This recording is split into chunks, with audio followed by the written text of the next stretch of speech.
Welcome to the Spiritual Forum, everyone. So glad you're here. I want to just say a few things. First of all, thank you so much for listening today. I've been thinking a lot about this because I'm a podcast listener and there's a ton of podcasts out there. So you're listening to this one right now and really grateful and know that this is going to bring you some gift. We know that. So really glad that you're here. And I want to invite you to share this podcast with anybody you know who is on the spiritual path, which is basically everyone. They just don't know it. And I would like to get this out there because we're just a really an interesting voice of hope and reminding people that the divine is on your side. And there's so many ways that God, source, the divine shows itself to us. And every time I have a new person on, it's just like another angle. So I think it's a really important message in the world. Also, want to remind you that the Spiritual Forum is hosting a whole spirituality forum and retreat at Unity Village at the end of October, and you can learn all about that at thespiritualforum.org/retreat. All right, that's my introductions, brief as they are. Let me introduce you to our guest today, Patty Lennon. Patty Lennon is an ex-corporate banker turned intuitive coach. She cared for aging parents, worked through grief, and racked up significant debt in the midst of starting a new business. A big shift that brought magic into her life happened once she started to surrender her heavy obligations and hold faith that the divine truly had her back.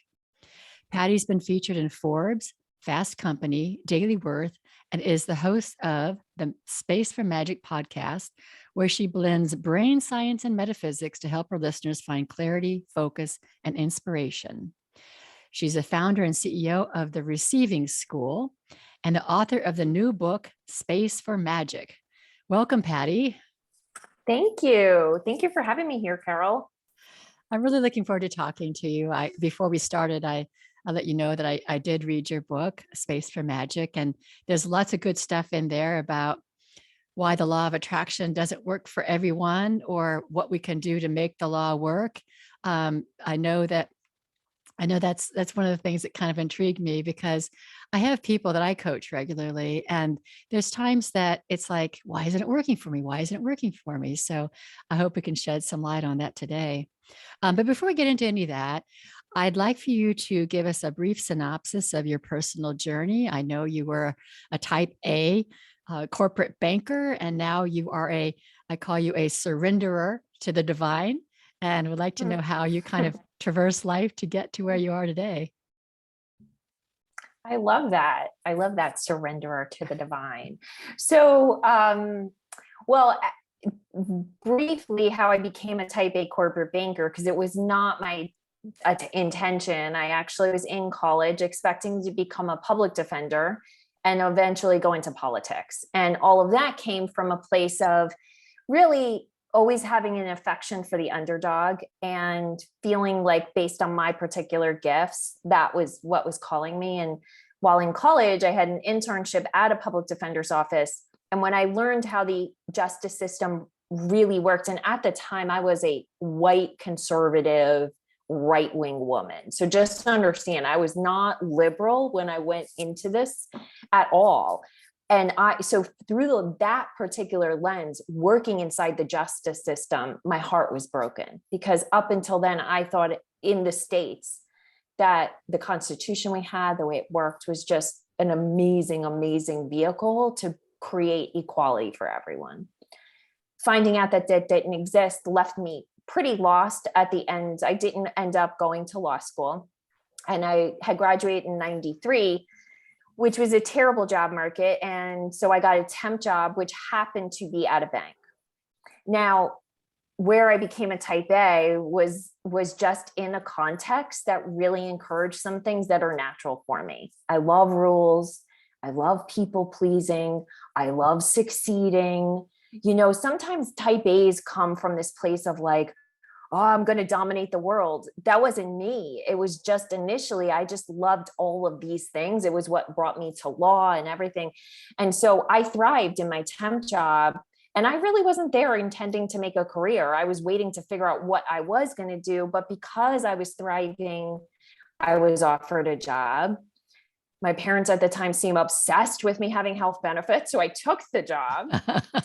But about 5 years into it, all of a sudden I woke up and realized like this really was working for me. And I really made a career out of it. And the more I performed, the more I got accolades, and everything was just this cycle, right? So I just became more and more and more of that. And then at the end of my 20s, I woke up one morning and it was literally like that. Like I got out of bed and all of a sudden was thinking about going into work and wondering, would God be happy with me? Like, really, was I living my purpose? Was I honoring what the gifts that God had given me? And by that point, I really wasn't a practicing Catholic. That's how I was raised. So it wasn't that it was this very strict religious perspective. It was a legitimate inquiry, And I had someone I worked with that I really respected in the banking. She was fairly senior and had a very rich spiritual life. And so I went to her and I asked her to help me understand, what God might want from me. And she said, how do you know God didn't just put you here to do God's work, right? And I really doubted that, honestly. I was like, and she said, Patty, I can tell you this: when you're in a room, people treat each other differently. They're more respectful to each other. They're kinder to each other. So even though I had this type Anus about me, there was something in the way I treated other people that got them to treat each other better. And as I started to see my career through that lens versus the lens of moving up to the C-suite, and I worked for a global bank, so I was fairly, from a young age, I had already been promoted quite well, but there was still a really robust track for me. I started to see, how can I help others do well? How can I help others succeed? Still using those things that I thought were important. How can I help others make more money, get promoted, etc. That really just started to light me up. And that got me to go for my master's in psychology, which the bank paid for, to their credit. And with the expectation that I would hold it almost like an executive leadership role at the bank. A few years later, the banking industry starts to fail. I realized that is not going to be a department they're going to fund any longer. And at the time, coaching was emerging as a field. And so I started to get my certification in coaching. And it was when I was with that particular group of people, the coaching people inside the organization I learned in was Martha Beck. They were very spiritual and law of attraction. These were all things I had not really put a lot of energy in. Law of attraction. It opened up this whole energy in me. And we were out in the desert at a retreat. In a hotel, by the way. So every time I say that, people think, oh, we're literally standing in the middle of no, not in the desert, like in a, not in some kind of like weird situation. We were just, this desert has a spiritual energy to it. I just started to know things about people and started to have all of these other spiritual gifts, other intuitive gifts. And, that really got me to focus in a different direction when I opened my own business. So I ultimately left the bank, opened my own business, first as a law of attraction coach, quickly became a business coach because I found my pragmatism just did not initially do well helping people with law of attraction. I was like, for the love of God, you can't pay your bills. All right, let's just focus on this. And then ultimately, through the loss of my mother and my father, found my way back to this place of really knowing that what I was meant to do is to help people understand how the divine works with them, how the divine takes care of each of us, and how to allow in that help. So that was it. Okay, great. There's my story. I took some notes and I have a few things that I want to reflect on because you packed a lot in there that I think that I want to pull out a little bit because whether people are going to change their careers or what, there's so much in your story. Because first of all, you asked the question, would God be happy for me? Would God be happy for me? With me. Would God be happy with me? Okay. So it just occurred to me, what if we asked that question like every day? would God be happy with me today? And, whether you believe that God is a being outside of you or the higher self within you, it's a question worth asking. Am I right now am I being who I should be being? And not that there's a should, but who I've been created to be. And I think the answer generally is God is happy with us, how we are, and not like a judgment. But I think it's a really interesting question to ask. The other thing that I thought was really important is the idea that you were in banking, and this person you were talking with who was spiritual pointed out to you that when you're in the room, people behave differently. And I just think that's really important for everyone who's listening now to know that your energy is impacting everyone around you Yes. all the time. And as you're being a kind, loving, generous person, if you're being a spirit-centered person, uh, that people sense that, whether you're in banking or engineering or ministry or pouring coffee or cleaning a room or whatever, that's really important, that we recognize that our vibration really matters. The next thing that really struck me is you're in banking. Boy, I identify with this because I was in engineering. I worked for an oil company for like 20 years, and I had it was not what I was meant to be. I knew that from the very beginning, but I didn't know what else to do. But to be able to reframe wherever you are in work, you reframed it to how can I help others?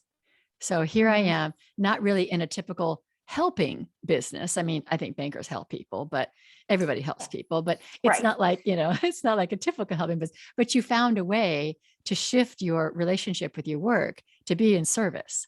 And that's the other thing I want everyone who's listening to really take to heart, because no matter where you are, if you're on your way to maybe you're not in the place you feel like you should be now, and you're on your way there, or maybe you were like me, you didn't know what that was, but that we can shift our focus to wherever we are.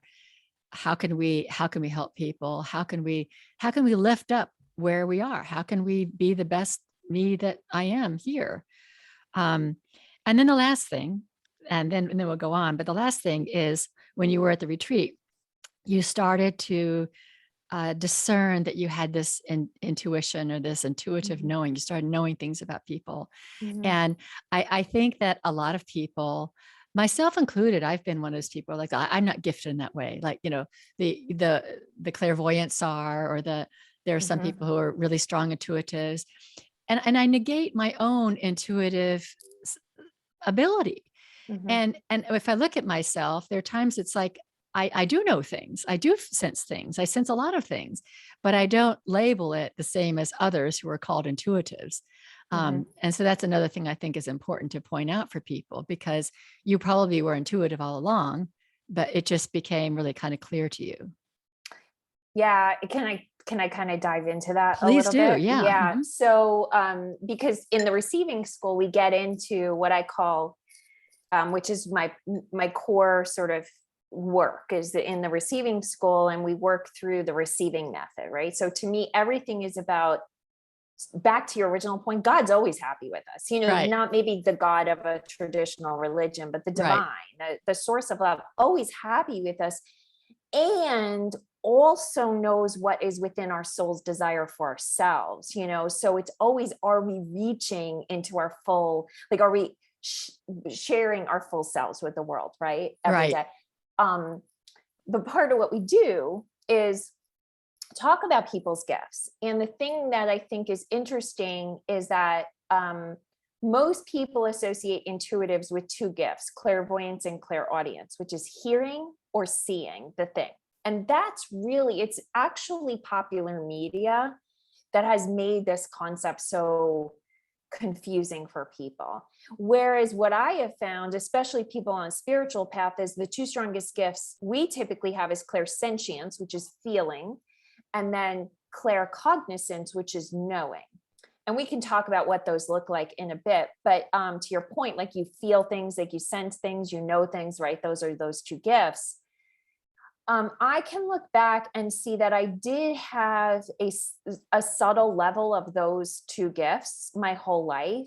However, my spirit guides have told me I consciously, before incarnation, chose to have those gifts basically locked down, very muted until I was 35, so that I knew what it felt like to walk through the world without open gifts, so that Mhm. I could teach people how to access their own. So, yes, I did have them to a certain extent. And I have some pretty funny stories from the banking days that I could share, where now I can see those gifts alive.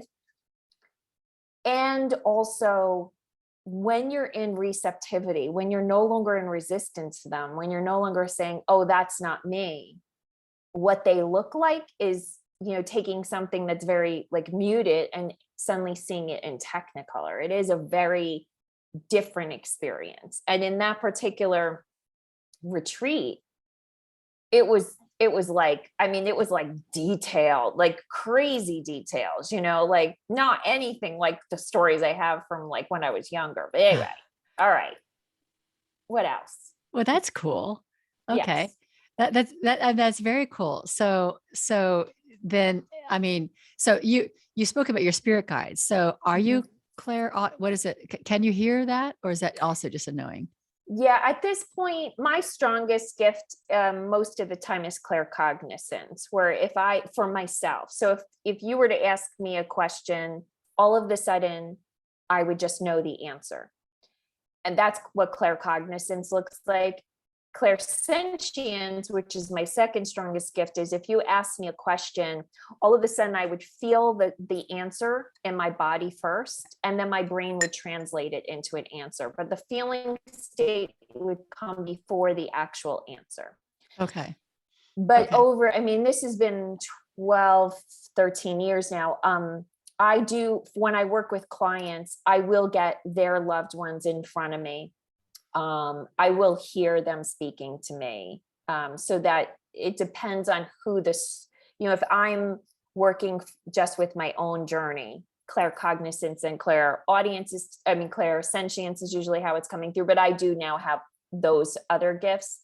Another commoner, I've heard from different teachers, there are thousands of gifts. Like, it's not as simple as the five clairs, but the other clair would be clairsalience, which is when you smell things. And I actually met recently someone that works in food, and they interpret they get all their information through smell. So like Oh, a wow. smell, and it turns it into a story for them. Yeah. So Like a mhm. dog. Dogs smell so well. Yeah, they get so much information from Yeah, that. Sure. right, right. They're getting a lot of Mhm. information. We're not, most of us aren't getting it. Um, okay, so I don't. Let's figure out where we want to go from here. I do want to ask you about the name of your book, The Space for Magic. I'm interested in how you Mhm. define magic. Yeah. So how I define magic is it's the force that bridges the gap between you knowing that you desire something for yourself, or that something in the world in your dreamiest state could be possible.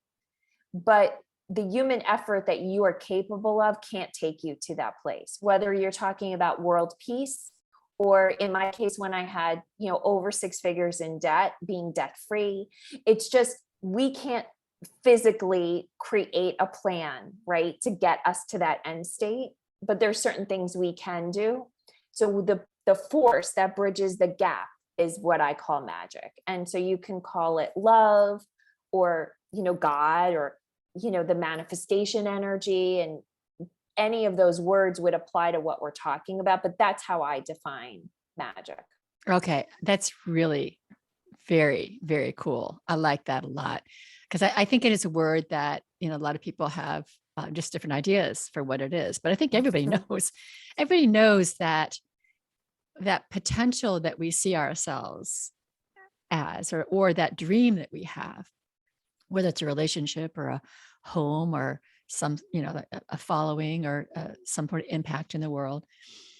And just like, oh my gosh, I have no idea how to get there. Absolutely no idea.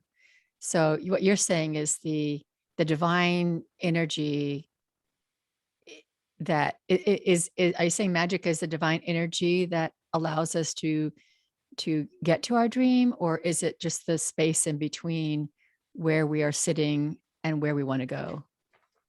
Um, Ooh, that's such a good question, a good way of phrasing the question. So I think it's a combination of what you just described. And because I still am a little type A-ish, the way I describe it to people is if you're here in point A and you want to go to point B, if you sort of put little ticks along the line of like, okay, let's use debt, right? So I was over six figures in debt, right? And here I am over six figures in debt, and their point B is me being debt free.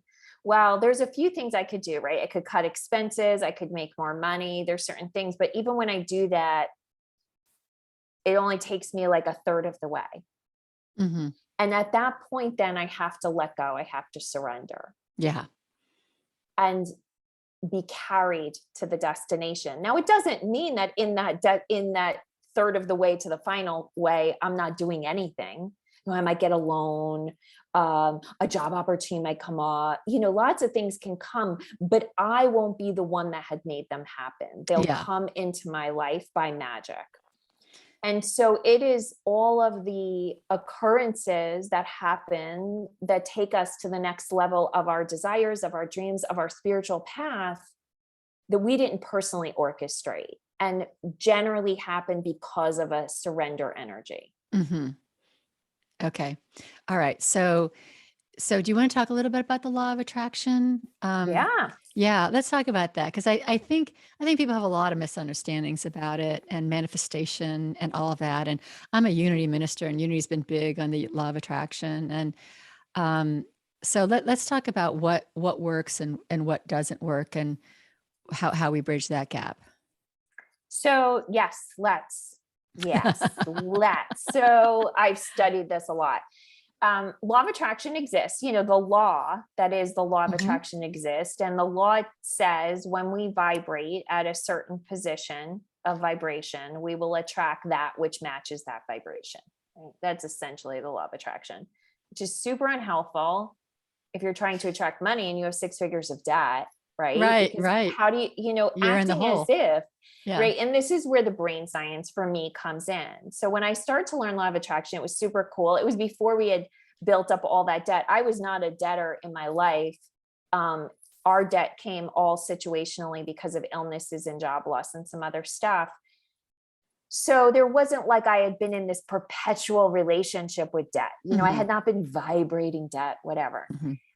But before that debt had come into my life and I learned about law of attraction, I'm like, this is so cool. And I was using it and things were coming into my life, right? Things like visualization and acting as if.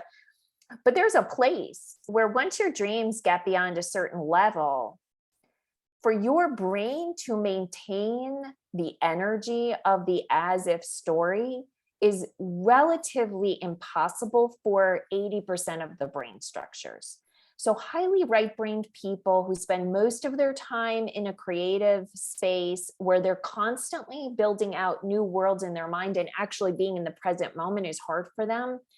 That can actually work really easily for them and really well as long as they don't have any other beliefs with them like that from core wounds from childhood. Mhm. But generally for us normal people, that's not something we can do. And yet the law of attraction will still work. And so why? You know, that was always what I was looking at. Why does it work and how does it work? And why does it not work sometimes? So the thing that really isn't spoken about with law of attraction is the vibration we're talking about isn't just that vibration you feel when you're in the room with someone and they have a cool vibration. It's at the soul level. And that's not always obvious. And so anything you desire and you're doing active manifestation, all those techniques that are taught, you know, vision boards, visualization, acting as if it violates your soul's path, it's not happening. Like Mhm. you can't, if you are not meant to have a red sports car for whatever reason, right? If I was not meant to, well, actually, Now looking back, I know why I had so much debt, so that I can teach people how money works, even from that perspective, right? So there was no amount of manifesting I would have done to avoid the life contract I agreed to for my soul's journey, which was to have debt so I could get out of it, so I could teach that process. So anything someone wants that would violate their soul's journey, their optimal soul's journey, and what is for their highest good will not happen. Law of attraction does not allow that to be, because it has to vibrate from your soul, not just your mind. So that's number one. The other thing is that what's taught a lot in the spiritual manifestation / personal development space is to be positive, right? This is a lot of that acting as if and positive. However, your brain needs to process negative emotions. If someone dies, if you suddenly wake up and accept that you have debt, which was part of my journey, you have to go through the grief process. And if you do not, you will actually stay in resistance. And resistance is in fact the strongest barrier to law of attraction working. So law of attraction works, the stuff gets delivered to your doorstep. But in order to open the door, you have to be in receptivity. And most manifestation work does not speak to what that means and how that actually works. Being in receptivity means receiving every piece of your life, every piece of yourself, the good and the bad, and then working with that. So I know that was a lot of words. No, I mean, that's really, really good. So I guess the question that I have is, how do you know what your soul wants? How do people know? I mean, or do people know what their soul wants, but it's the resistance that keeps them from actually discerning it? Or they're so focused on the outer world and the values out there that they think they want the red Corvette, or they think they want a specific job, or they think they want a certain relationship, but that's not really what their soul is calling them to. So that's such a good question. That's the $1 million question, because I get asked that all the time. Like, Patty, when people are in receiving school, like, Patty, I think I'm doing all the things. And then, my love interest hasn't shown up, right? Am I blocking it? Or is it just that your love interest, it's not the right time, right? Like, that's a big question we get.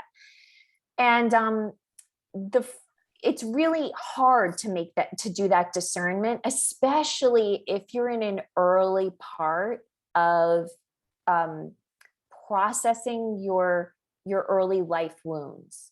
So every single one of us comes out of childhood with wounding.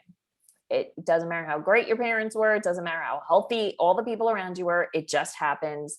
And that's a podcast for another day. You're just going to have to trust me, right? I think we all know that. And, but you go through personal development, and the key is to find the pieces of yourself that you locked away. And part of that is the desires that likely aren't appropriate for the people and that you associate as your people. Mm-hmm. Now, for some, this might be like some deep, dark sexual desires. It might be you came from a very utilitarian family, so wanting a lot of money is not okay, right? And so part of it's just kind of getting underneath those desires and letting those have their way up to the surface. Part of it is, like me personally, I have learned I cannot work more than 20 hours a week. That is just not who I am. But because I come from tough Irish stock, it took me a very long time to accept that this is who I am. This is not me lazy, right? And so that takes some time. Like, that's not something you can figure out right away. But what happens is, as you allow yourself, in my case, to work 20 hours a week, to honor that I like a lot of money, some of those other things I wanted that were more socially appropriate to the people that I grew up with started to fade away. Mm. I don't want a big house, I don't want, certain material things, but I couldn't quite see that. And most people can't quite see it until they let in what are their true desires. What I would say is, if you feel it in your heart center more than it's something up in your head, that's probably a true desire. And if it hasn't arrived yet, most likely there is some work you can do to release some of the resistance to it. But if when you think about it, it sort of fixes other things, like, oh, if I get this job, then my mother will be off my back. I can get my car fixed. I won't have to deal with my annoying neighbor. And then, I mean, at work. But most of the energy of that discussion is sort of up in your head. It's not like your heart's going, I want a new job. Right, right. Then that's not your deep desire. And it's time to just dig a little bit deeper to find out what you really want, which actually is explained. I want a new car. I want my neighbor at work to go away. I want, and you can start to just honor those requests first. Okay, great. I think that we live with so much cultural conditioning. It's just Yes. so hard to dig through all of those layers to find ourselves at all, Yes. I mean, because I remember, what you went to high school and then you went to college and you got a degree that would get you a job, and then you got a job, and it was all about getting that job. And there wasn't a lot of reflection on, is that what I want to do? Those questions weren't really asked. What does my heart want?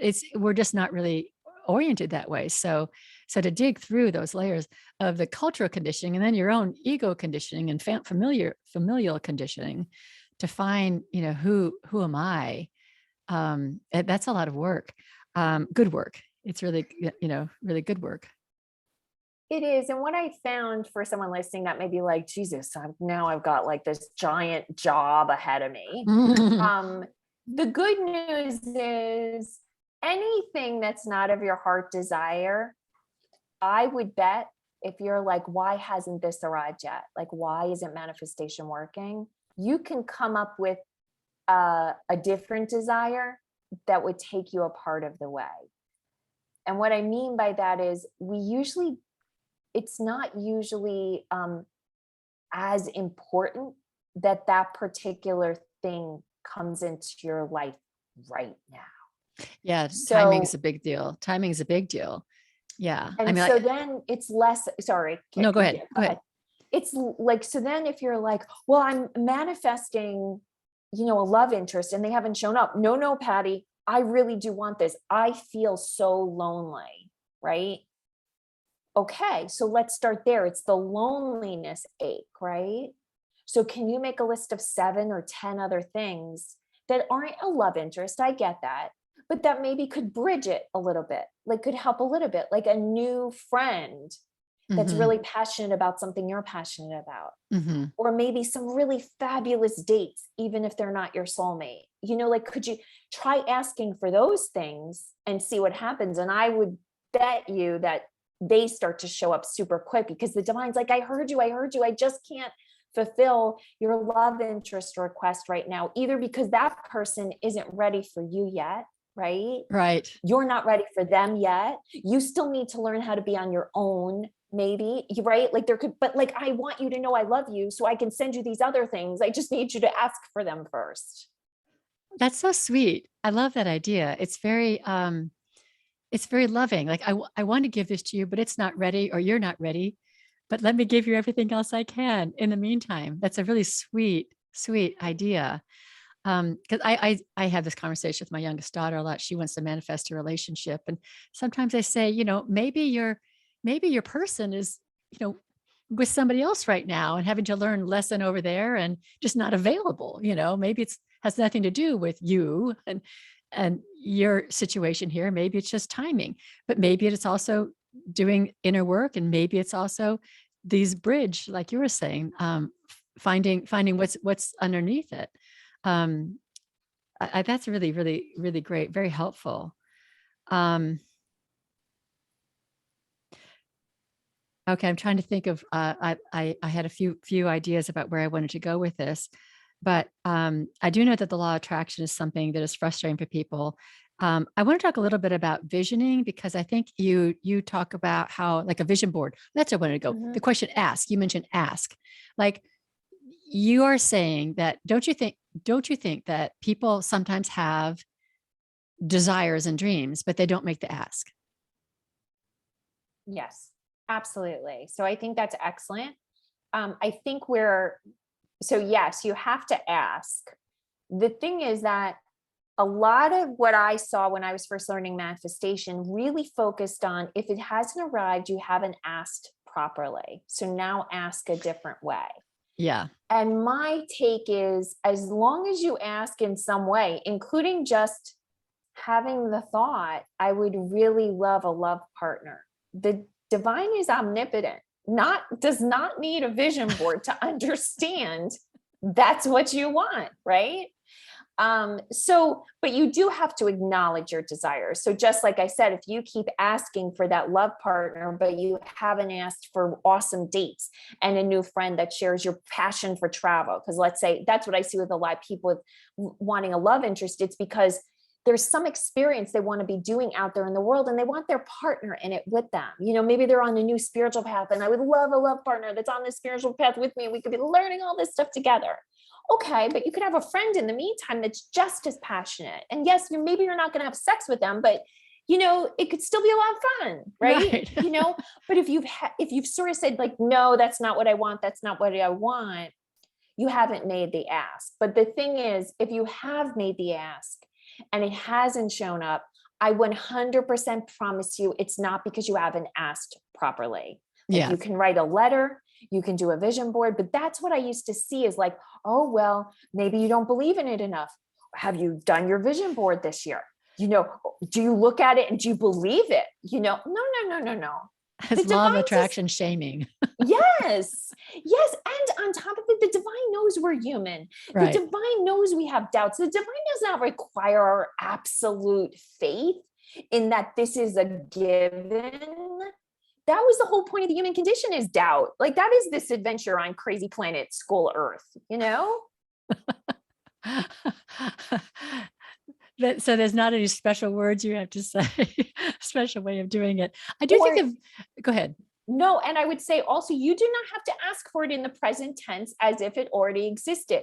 Because if you are a strong left brain person, your brain will fight that BS so hard. Because it'll be like, oh my God, this is like, I'm sure your engineering mind would be like, give me a break. This does not exist. I know verb tense. This does not yet exist. And that's resistance. And so it puts us into resistance. Whereas if you're a big creative type, you could be like, I am a millionaire. And you could just float through the day and love it and whatever. And if I walk through the world going, in moments I'm like, ooh, what would I buy if I, had an extra $1 million to spend right now? And I might like have some ideas and I could get into that energy for a little while, but I'm not going to be able to walk through this entire week like that. That's insanity. I love that. It's so interesting because the engineering mind and in unity teaches affirmative prayer, affirmative, always making affirmations, always as is. And there's a part of my mind that's like, wait a minute. I am not, I am, and that's not true. So then you're saying it's okay to say, hey, I'd like this, as opposed to I am a millionaire.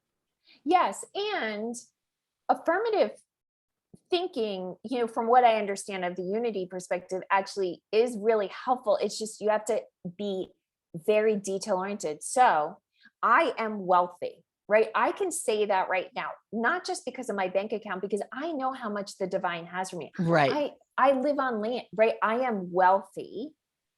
I am well cared for by the divine. The divine is gifting me every single day. All of these are thoughts Absolutely. that your brain would not fight, right? So it is all true. There's a value to it, but you can't just be making up. But some people can get on board. I don't know. From what I understand, like, some of those stories, I signed my name to the check. I think that's Jim Carrey's story, and like Queen. From what I understand, he like always, like the lead singer of Queen, Freddie Mercury, just walked through the world like a diva. Like even if he was sleeping on someone's couch, he would ask them to get him coffee. He Freddie was fine. Like I am not built like that, right? So and I also know the stories of somebody who doesn't have money in their bank account, but they go to the Ritz-Carlton or something, the most expensive restaurant, and have the most expensive drink and charge it. And it's like, I don't know that they think they're putting a demand on the universe, but it's like, no, you're creating debt right there. So as if, I think, can be not necessarily. So you correct me if you think I'm wrong. I don't think there's a one size fits all. I think that some people could go into, a very wealthy establishment, and I actually almost was like, oh, I think I should switch off of money because I don't want everyone to think it's all about money, but I'll just stick with this for a while. And you really feel like these are your people, like these are my people. Sure. And that really does do it for you, because you actually aren't yet the wealth that you're creating. And so anything you can do that puts you in that energy of it really does lower your resistance to it, because it becomes more your belief system. However, if you take me, when I was in excess of 6 figures of debt, and I am a pragmatic, and I really don't want to be adding to that balance sheet, no matter what joy I would have gotten from that experience, the little niggling voice in my head that was like, shit, you're making it worse, would have been more problematic. But that's me. And I think it sounds like, Carol, you'd be the same way, but someone else might not. Okay, got it.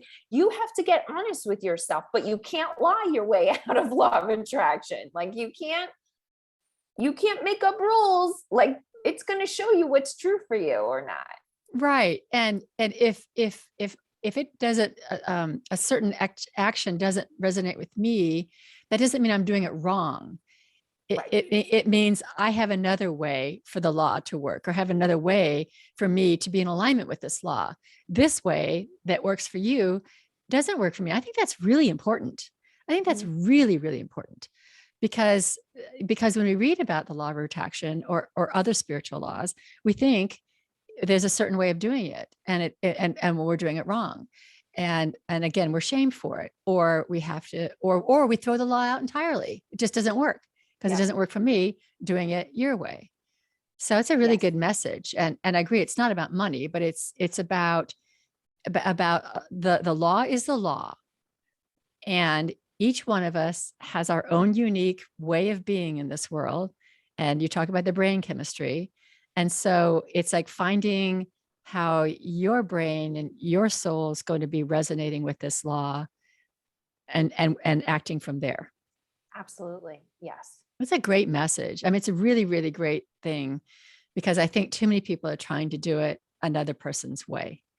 I do want to say something about vision boards, because I think they're useful for at least you figuring out what you want, or what you visualize, you creating a picture for what you want. It doesn't mean that when you put the vision board together, that means, okay, now God, make that happen.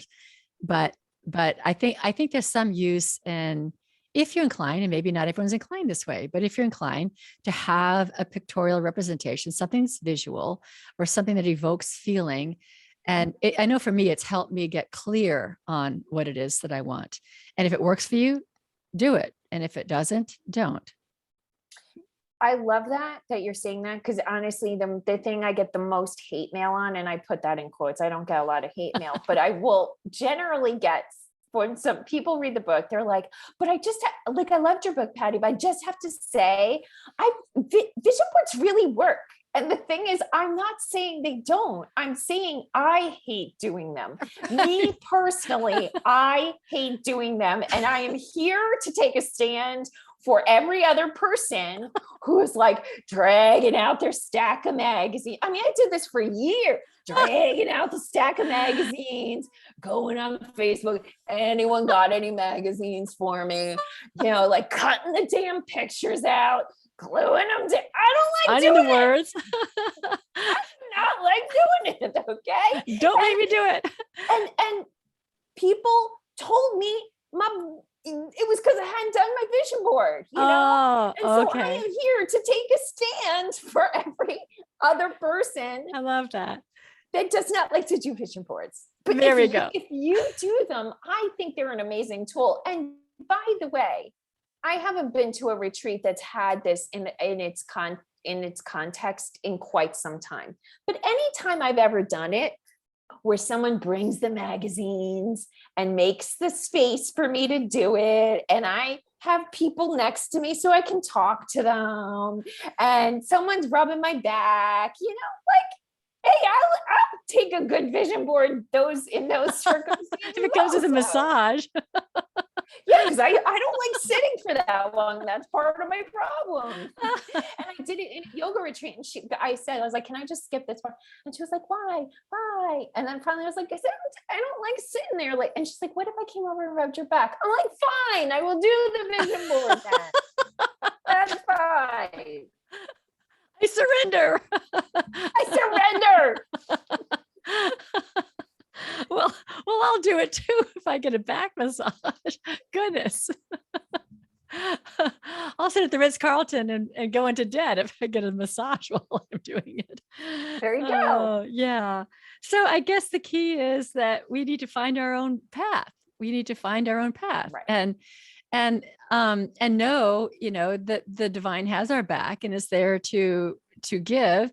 And that our work is to be surrender and to remove all the blocks that we have to receiving, which I think is a large part of your book, is the blocks we have to receiving. Yes. And just so that someone who's listening who hasn't read the book, I want you to understand there's a lot of like doing language that we're using right now, Carol and I, but really a lot of the manifestation work is to not do. It's most of us have done too much. It's why I'm so objectionable to vision boards also, because it's one more thing we have to do, where a lot of times it's the stop doing. It's, if you want a love interest, is, a lot of times I'm like, stop checking the dating apps every day. It's not that dating apps don't work. It's just, if you've been doing them as a daily practice for 2 years, just give yourself a break. Stop doing that. Stop scanning the horizon of your life to see if there's a social invitation that if you miss, you're going to miss your love interest, right? What do you want to do? Do you want to sit on the couch and watch Netflix tonight, but you're not going to because you're afraid if you miss that party, you might miss meeting that person? No, do the thing you want to do, that you desire to do, because that is taking you there. Oh, that's beautiful. Yeah, go ahead. Sorry. No, it's just beautiful because it's really about loving yourself. Yes. Yeah. And understanding the minute you had a desire, the divine started co-creating with you. You don't have to do all these other things. I mean, follow inspired action, but inspired action is very different than effort action. Yeah. So the doing, we are human doings, you know that. And we're raised that in the Western world for sure.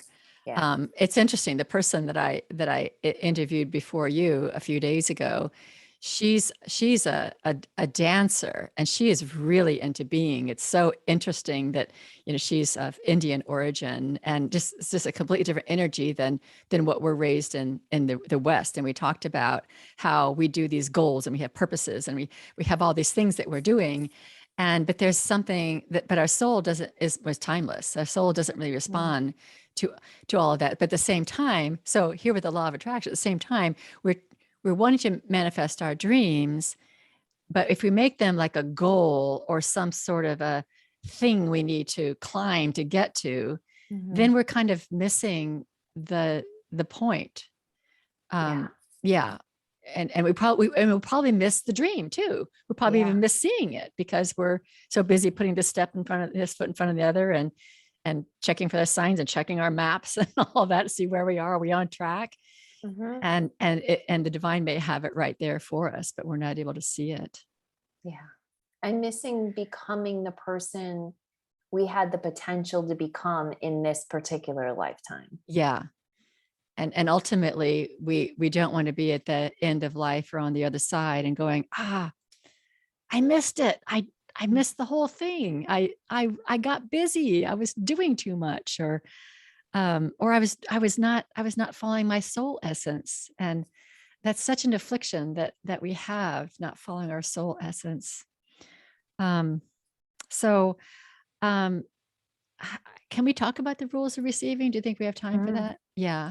Yeah. Well, we can talk about them at a high level, but if Yeah. it's okay, there's a story that just keeps popping into my head, and Yeah. I want to share it because I think it's more important than if we get to the rules Okay. ultimately, because it was the key to me really creating the receiving school and actually documenting the rules of receiving. And that was so I said I lost both parents. They died. They were older. My mother died of lung cancer. My father died of a heart attack, but at 89. So I had him for quite some time. And he was a dyed in the wool Irish Catholic. Like, he was all the things that you would think an Irish Catholic dude was, right? And he went to mass all the time. In fact, he like cracked his skull open at one winter right before he died because he went to mass on black ice, just like he was did all the things that a good Catholic does.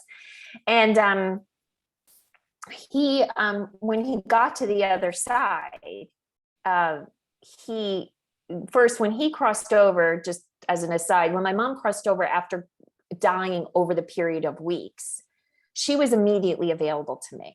But when my father died from a heart attack, because it was sudden, he actually took a little while to be able to communicate with me. So this was about a week after he crossed over. He was able to start to articulate what he came to know. And he said, what he had expected when he crossed over was Jesus or God, or one of, St. Peter would be there to go through his list of sins. Like, that's the Catholic thing, is like anything you didn't go to confession for, you got to kind of answer for, right? And he knew he had followed most of the rules. He didn't think he was going to go to purgatory, but he thought he'd have to like go through like all the things he got wrong and answer for them and go through whatever that meant. But when he crossed over, every person, he had been a job recruit, like he had been an executive recruiter, headhunter his life. So he got people jobs. There were hundreds and hundreds and hundreds and many, many souls waiting for him. My mom just had her family. So every person's experience is different. Mm-hmm. He had all these people, and they were people that he had found jobs for. They were kids that had gone to school because their parent, had gone to college, and they all were there to thank him. And then just all little kindnesses he had spread around the world. And he said, Patty, there's only one currency on the other side, and it's kindness. That's all you cash in on the other side. And, that's his currency. Ours might be something, similar. But the point is who were you, and how was the world affected by you being there, right? And he said, the Catholic practice helped him feel safe for who he was and how he was built.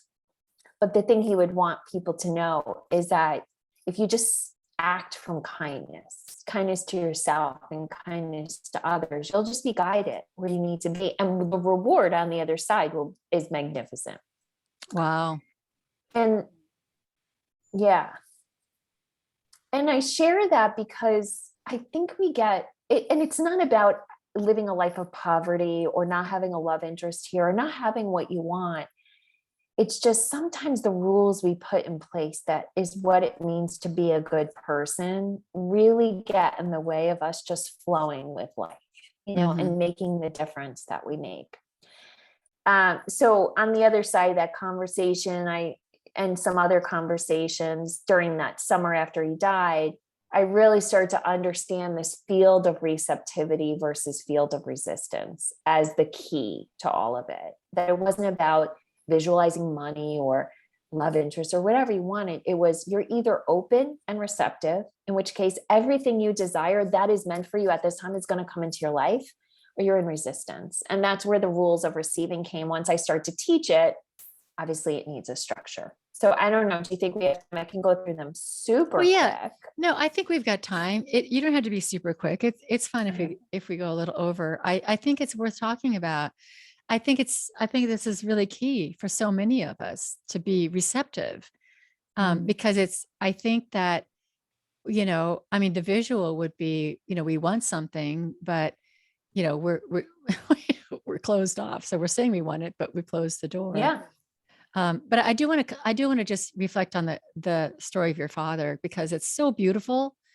I mean, that's so beautiful. And I presume you learned this from the other side. He spoke this to you, or Yeah. you knew this, or yeah, you were able to get this from him, and your mother had a different experience. And I think that's important too, because Mhm. I think we all, again, we think it's a one size fits all, that beyond this veil, we're going to have the same kind of experience.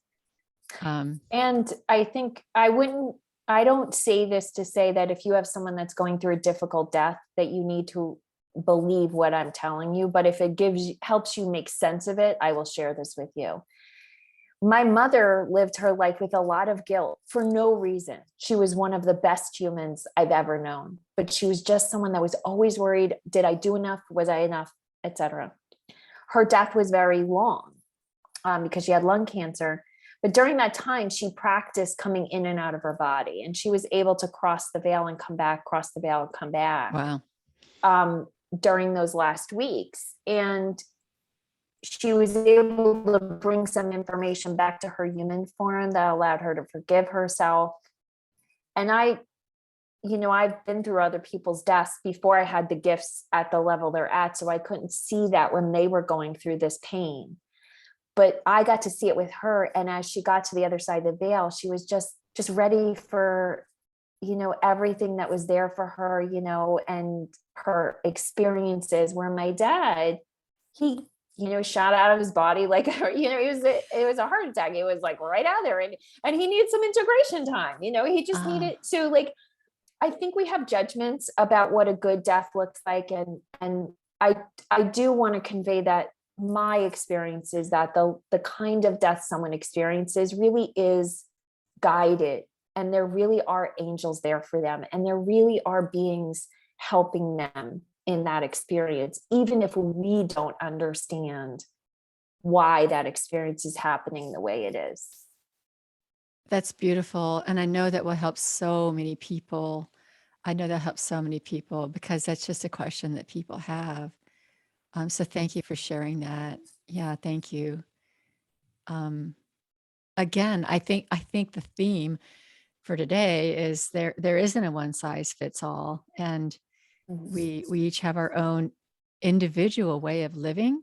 Our souls have its individual purpose, and we have our own individual way of being with the divine, with God, and and accepting all the good that the divine has for us. Mhm. Yeah. Yes. Mm.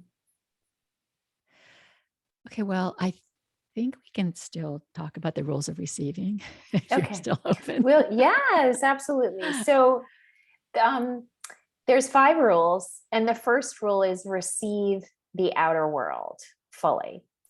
And what that means is, a lot of times when things are good are happening to us, we're like, "Ooh, this is awesome." But when something really difficult happens, we almost, like, picture, as, from a visual standpoint, like you almost like are crunched up and you've kind of got your hands out in front of you. Let's say someone yells at you, right? Or you observe a negative interaction and you're almost like pushing it away. That feels like it's healthy or helpful, right? It feels like it is a boundary, but in fact it's resistance. And really what you want to do is let it flow through you, just not hold on to it. And so, for instance, if someone yells at you and they're in the wrong, right? Which, of course, if they're yelling at you, of course they're in the wrong. You're wonderful. But so they yell at you, and you don't want to hold it inside you, but you do want to let it inform you, right? And, like, you know what? This is the 3rd time this person has raised their voice to me. Rather than me still cringing, I think I need to spend time away from them, right? So you receive it, and also receive the information that comes with it. So number 1 is receive the outer world, the good and the bad. That also means receive compliments, receive when someone offers you help, receive gifts, right? So all of that. So 1 is receive the outer world. The second role, and this one in receiving school is the one that makes the biggest shift for people in allowing them to manifest and have the lives they want, is receive yourself fully. And this was what we had talked about earlier, which is, when you want to be lazy, because it's probably not lazy. It's probably just a judgment on a legitimate need to rest. When you're tired, honor that, right? When you don't like someone, honor that. Now, it doesn't mean you have to cut them out of your life, but tell yourself the truth, right? And also receive how awesome you are, right? Really honor your gifts. You know, humility is a wonderful thing in certain circumstances, Mm, but not in your relationship for you to you. mm. The third rule, which is once we get through those, people really like the third rule because it gives them something to do, which is clear space to make space. And there's lots of ways you clear space, but it's, you know, getting rid of things in your home and your office space that don't light you up, right? It's a clutter clearing practice, but from what do I need to keep and what do I need to let go of? But it can be extended to people. It can be extended to your calendar, like the things you put on your calendar, clear space to make space, because all of it's about, to me, manifestation. The biggest thing we need to do is make more space around us. Give us ourselves more time, give ourselves more rest, stop thinking everything has to get done by ourselves. So that's the third rule. The fourth rule is learn your language. And that was something we spoke about earlier, whereas the divine and your spirit guide and your spirit team, they're always helping you. But if you think it's going to look like a voice in your ear or a vision in front of you, clairvoyance, clairaudience, it's not. They may use signs. They may use feeling.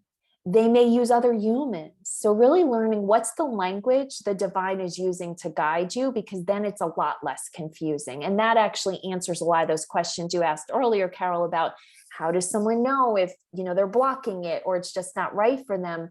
Well, you could start to ask for information, and however you get it, it'll show up. You know, like, am I supposed to have, if it's optimal for me to keep focusing on a love interest, I want to see 3 yellow suns today, you know, like, so find your language. And then the fifth is do your 100%.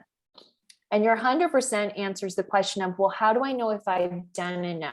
Like you say, Patty, don't do so much. But how do I know, like, I can't do nothing? And that's true. You can't do nothing. And the way that I describe 100% is, if you feel like you're pushing a boulder up a hill, the Sisyphus myth, Mm-hmm. if you feel like you're pushing a boulder up a hill with what you're about to do or what you're doing, you're past your 100%. Inspired action will never, it'll be scary sometimes. It will take courage, but energetically, it'll never feel like you're pushing a boulder up a hill. The minute you feel that stop, that's your point of surrender. And that's the whole system. Wow. There's so much in all of those, but that last one, we're so used to, you know, give me another boulder. I mean, this boulder is really heavy, but you know what? I can do it day and night. I can, you know, put a backpack on my back and I'll still push it.